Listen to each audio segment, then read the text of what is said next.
देखते हैं परिणाम क्या होंगे इन चीजों के। सबसे बड़ा परिणाम होगा सामाजिक अशांति। किसान आंदोलित होकर जगह जगह आंदोलन करते रहेंगे तो उन क्षेत्रों में सामाजिक अशांति बनी रहेगी। उपजाऊ जमीन कम होगी। ऐसे में 125 करोड़ के देश में खाद्यान्न संकट उत्पन्न हो सकता है और इतने बड़े संकट को पूरा करने की ताकत किसी देश में नहीं। ऐसे में दुनिया भर में महंगाई बढ़ेगी और हमारे देश की कमी का सबसे बड़ा हिस्सा विदेशों में जाएगा। किसान बेघर और बेकार होगा। किसान देश की आबादी का बड़ा हिस्सा है। अगर उसको मिले पैसे कुछ दिनों बाद खत्म होंगे तो वो बेकार होगा। अशिक्षा ज्यादा होने से वह कुछ नहीं कर पाएगा। देश की क्रय शक्ति घटेगी। कालाधन जमीन के रास्ते सुरक्षित रहेगा तो वह गलत रास्ते चुनेगा और देश में अच्छे विषय पर बुरे प्रभाव छोड़ेगा। कृषि प्रधान देश की प्रतिमा खराब होगी। आज दुनिया भर में जहां कम मात्रा में खेती होती है वहां भी किसान को महत्व दिया जाता है, लेकिन भारत में सबसे ज्यादा खेती होते हुए भी ऐसा होने से देश की कृषि प्रधान प्रतिमा खराब होगी। भविष्य के मौके का फायदा नहीं उठा पाएंगे। दुनिया का अगला सबसे बड़ा संकट खाद्यान्न है। भारत के पास उपलब्ध जमीन और मेहनत करने वाली शक्ति को देखते हुए हमें पूरे दुनिया के भरण पोषण का मौका है और वह हमारे आमदनी का सबसे बड़ा जरिया भी हो सकता है। उपजाऊ जमीन को खत्म करके हमें ये मौका खोते जा रहे हैं। हम यहाँ पर अब एक ग्रेटर नोएडा के कॉलर से बात करेंगे जहां पर ये घटना घटी है। देखते हैं क्या कहते हैं। नमस्कार। नमस्कार जी। बोलिए। हाँ, मैं नोएडा से बोल रहा हूँ। हाँ, ये जो इधर किसानों का जो अधिग्रहण ये सब चल रहा है। हाँ, बोलिए बोलिए। हाँ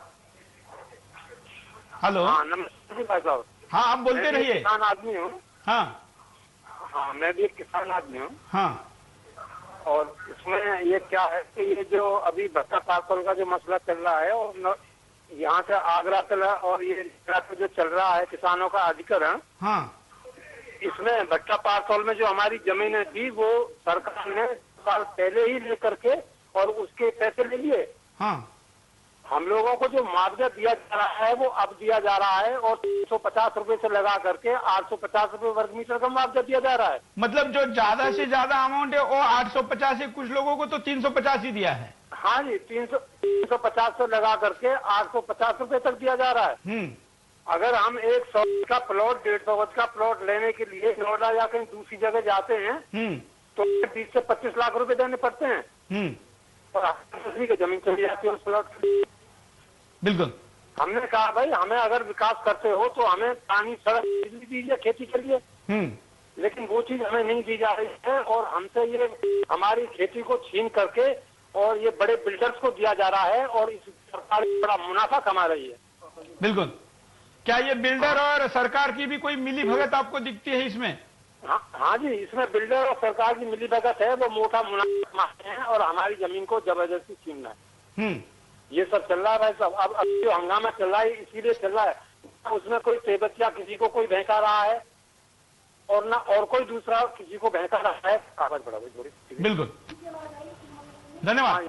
प्रत्यक्ष जमीनी हालात बता रहे हैं हमारे ये कॉलर जो किसान है और उसी जगह से है जहां पर ये सब कुछ हो रहा है। आप भी प्रतिक्रिया दे सकते हैं। बहुत बड़ी मात्रा में लोग किसानों के पक्ष में ही प्रतिक्रिया दे रहे हैं। अब तक आए प्रत्येक कॉल ने, प्रत्येक SMS में और हर एक सोशल नेटवर्किंग साइट की भी प्रतिक्रिया में किसानों के पक्ष में बात रखी। एक कॉलर से बात करते हैं। बोलिए। नमस्कार।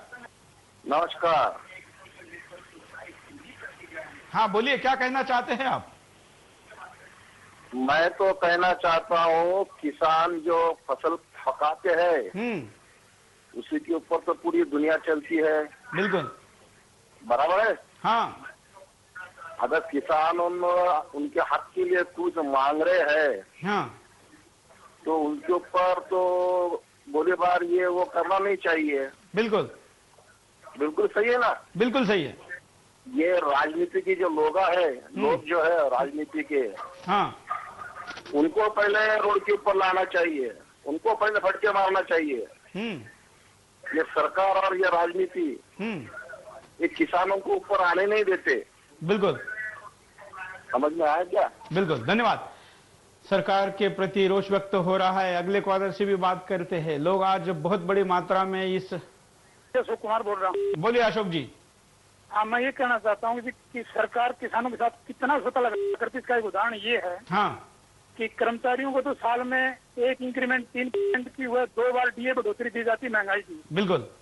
लेकिन किसानों के गेहूं का सिर्फ 30 रुपए जो इसका एमएसपी है, जो मिनिमम रेट बढ़ाने का, तो देखिए कितना कम बढ़ोतरी की गई है किसानों के अनाज के ऊपर। कितना बैंकिंग के साथ सौदा व्यवहार करती है उस किसान के साथ, जो जनवरी और दिसंबर की सर्द रातों में रात में नंगे पैर खेतों की सिंचाई करता है, उसके आमदनी में सिर्फ 20 रुपए प्रति क्विंटल एक साल में बढ़ोतरी करते हैं। जबकि दूसरी तरफ अपने कर्मचारियों को ये साल में 3 बढ़ोतरी, 2 डीए की बढ़ोतरी और 1 इंक्रीमेंट की बढ़ोतरी। बिल्कुल। अब कितना सोचला व्यवहार, कितना बड़ा अन्याय कर रही है। बिल्कुल। आप अगर देखेंगे तो दिल्ली जैसे शहर में एक फ्लाईओवर बनाने के लिए 1000 करोड़ रुपए तक लगाए जाते हैं, लेकिन ऐसे कई गांव इस नोएडा के बगल में, जहां पर मैं ये लाइव दे रहा हूं नोएडा से, इससे 10 किलोमीटर पर ऐसे कुछ गांव आपको मिलेंगे जहां पर स्वतंत्र भारत में बिजली आज भी नहीं है। उन लोगों के जीने के हालात बिल्कुल बदतर हैं। किसान की आज के दिन बहुत ही बुरे हालात। एक तरीके से यूं कहा जाए कि रिफ्यूजी कैंप में रहने के जीवन जी रहे यहां पर किसान। धन्यवाद कॉल करने के लिए। सरकारी बाबू और किसान के बीच की तुलना यहां पर की जा रही है। अगले कॉलर से बात करते हैं। नमस्कार। हेलो। हाँ बोलिए। हाँ नमस्कार सर। हाँ मैं राजेश योगीराज मोदी नगर से बोल रहा सर। बोलिए राजेश जी। सर देखिए 6 दशक हो गए हैं आजादी मिले हुए। हाँ लगभग 6 दशक हो गए हैं, लेकिन हर सरकार आज तक किसान की ही बात करती है, किसानों की मजबूती के लिए बात करती है, लेकिन उनकी मजबूती के लिए कोई कदम, कोई कानून आज तक नहीं बनाया जा रहा है। केवल बात होती है, केवल बात होती है। और हमने ये भी देखा आज दुनिया चांद पे पहुंच चुकी है। हमारा देश भी बहुत अपनी तरक्की के लिए बहुत अपनी पीठ थपथपाता है, लेकिन आज भी जो किसानों की कृषि करने के यंत्र वही पुरानी गाड़ियां मैंने अपनी आंखों से मध्य प्रदेश में देखी हैं। किसान की इतनी दयनीय स्थिति है कि आज भी उसके पास पक्के रहने तक के घर नहीं है। बिल्कुल। वो अपनी जमीन के टुकड़े पर अपने पेट की खातिर, अपने देश की खातिर दिन रात मेहनत करके उस जमीन को पूजता है, दुनिया के पेट पालता है, लेकिन ये सरकार उसे कुछ नहीं देना चाहती और इसीलिए आज किसान फांसी खाकर मरने को मजबूर है। डेली हर प्रतिदिन हर घंटे कोई ना कोई किसान जो है पूरे देश के अंदर कहीं ना कहीं जो है फांसी पर लटक जाता है धरती के बदलावों में। बिल्कुल। धन्यवाद, बहुत अच्छी जानकारी दी है और बड़े दुख और संवेदना के साथ व्यक्त की है। अगले कॉलर से बात करते हैं। हम कॉलर को कहेंगे कि कम शब्दों में अपनी बात को जल्दी से जल्दी रखें। धन्यवाद। हाँ। उन्होंने एक मौका दिया। हेलो। हाँ हाँ हाँ सुदर्शन, धन्यवाद, उन्होंने एक मौका दिया है हम सबों को बात करने का। हाँ।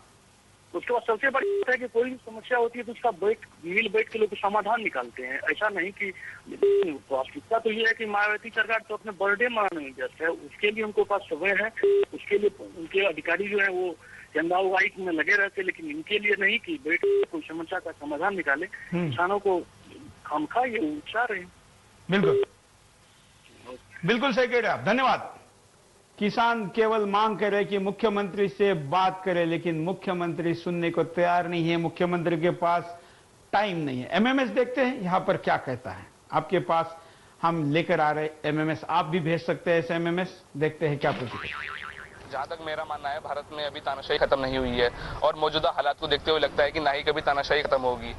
उत्तर प्रदेश में जो ये किसानों के साथ क्रूर रवैया किया गया है, इससे साफ साफ पता पड़ता है कि भारत में किसानों की क्या दुर्दशा है। मेरा अपने किसान भाइयों से यही कहना है कि आप बेहिचक होकर आगे बढ़िए, हम आपके साथ हैं। किसानों के साथ देश के युवा भी है और देश में किसानों के घर के युवाओं की हालत बहुत खराब है।